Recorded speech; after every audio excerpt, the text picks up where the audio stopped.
ये गाना तो आपने धुरंधर मूवी के एंड में सुना ही होगा।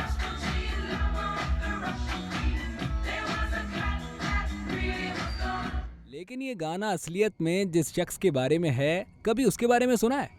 रेस्पुटिन रशिया के एक बहुत ही ज्यादा कंट्रोवर्शियल मॉन्क हैं एंड इनकी जिंदगी में इतनी सारी चीजें हुई हैं कि लोगों को लगता था कि रेस्पुटिन कोई इंसान नहीं बल्कि कुछ और ही है। रेस्पुटिन रशिया के एक गरीब गांव में पैदा हुआ था, लेकिन दिखने में उसका शरीर काफी बड़ा था। उसकी आंखें ऐसी थीं जैसे वो किसी की भी आत्मा के अंदर देख सकता है। उसके आंखों के अंदर के काले घेरे हमेशा ही थोड़े बड़े दिखाई देते थे। एक बार वो रशिया के राजा त्सार और उनकी पत्नी रानी त्सरीना से मिला और उनके इकलौते बेटे एलेक्सी की जान बचा ली। असल में उनके बेटे को एक बीमारी थी जिसकी वजह से उसका खून बहुत ज्यादा पतला हो जाता था और एलेक्सी को एक छोटी सी खांसी से भी इंटरनल ब्लीडिंग हो जाती थी। ये एक ऐसी बीमारी थी जिसका कोई इलाज नहीं था, लेकिन ये इंटरनल ब्लीडिंग कभी भी शुरू हो सकती थी और उस टाइम के डॉक्टर्स इसको रोक नहीं पाते थे। एलेक्सी ऐसे ज्यादा दिन के लिए नहीं जी पाता, लेकिन तभी एंट्री हुई रेस्पुटिन की। वो जब भी उसका इलाज करता, डॉक्टर्स को उसके आसपास से भगा देता। वो एलेक्सी के शरीर पर अपने हाथ रखता और कहता कि सब कुछ ठीक है, कि एलेक्सी सही हो रहा है। उसको साइबेरिया की कुछ लोक कथाएं सुनाता और तभी एलेक्सी काफी अच्छा महसूस करने लगता। रेस्पुटिन डॉक्टर्स को दवाई तक नहीं देने देता।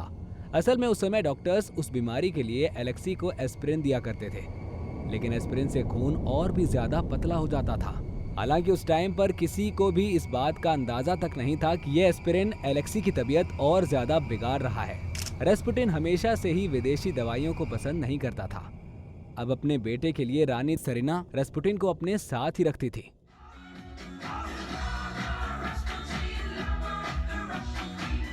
यहीं से रेस्पुटिन त्सरीना यानी कि रशियन क्वीन का लवर बन गया था और अक्सर उनके साथ रातें बिताया करता था। ऐसा उस टाइम के लोगों का मानना था। लेकिन अगर त्सरीना के लव लेटर्स को देखें तो वो सिर्फ अपने पति त्सार को चाहती थी और रेस्पुटिन को एक भगवान मानती थी। लेकिन ये बात भी सच है कि जब त्सार वर्ल्ड वॉर 1 लड़ने गए हुए थे, तब त्सरीना और रेस्पुटिन काफी वक्त एक साथ अपने महल में अकेले बिताया करते थे।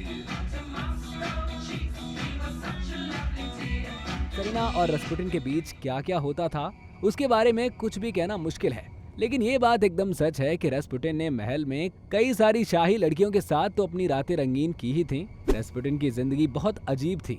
कई लोग तो उसे जर्मनी का जासूस भी मानते थे, वहीं कुछ लोग उसे वैम्पायर या कोई राक्षस तक मानते थे, क्योंकि वो दिखने में काफी बड़ा था और उसकी आंखें बहुत अजीब थीं। वहाँ के लोगों को ऐसा लगता था जैसे रेस्पुटिन ही उनके देश को गरीबी और भुखमरी की तरफ ले जा रहा है और उसने राजा और रानी को अपने बस में कर लिया है।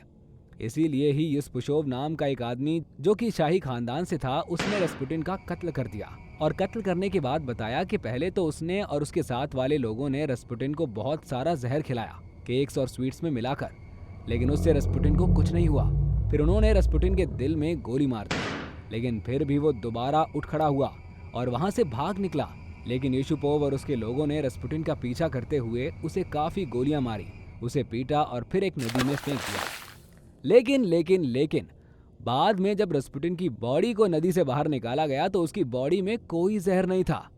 रेस्पुटिन की बेटी ने बताया कि रेस्पुटिन को मीठा खाना बिल्कुल पसंद नहीं था, जिससे लोगों ने यूसुपोव को एक झूठा मानना शुरू कर दिया था। रेस्पुटिन की बॉडी में 3 गोलियां मिली, जिसमें से एक उसके हेड पर चलाई गई थी, जिससे उसकी मौत मौके पर ही हो गई थी। मरने से पहले रेस्पुटिन ने लिखा था कि अगर उसकी मौत किसी शाही आदमी के हाथों हुई हो तो पूरा शाही खानदान 2 साल के अंदर खत्म हो जाएगा। जैसा कि रेस्पुटिन ने लिखा था, बिल्कुल वैसा ही हुआ। रेस्पुटिन के मरने के ठीक 19 महीने बाद तक पूरा शाही खानदान खत्म हो गया, क्योंकि पूरे देश में भुखमरी फैल गई थी, जिस वजह से लोगों ने शाही लोगों पर ही हमला कर दिया था। मिलिट्री के लोगों ने भी आम जनता का साथ दिया और सारे शाही लोगों को मौत के घाट उतार दिया। रेस्पुटिन एक बहुत ही कंट्रोवर्शियल फिगर था। किसी के लिए गॉड, किसी के लिए इविल, किसी के लिए एक लेजेंड, तो किसी के लिए बस एक ठरकी। लेकिन क्या वो सच में प्रेडिक्शन कर सकता था, या वो सिर्फ एक दूरदर्शी था जिसने देश के बिगड़ते हालातों को पहले ही देख लिया था? आपको क्या लगता है?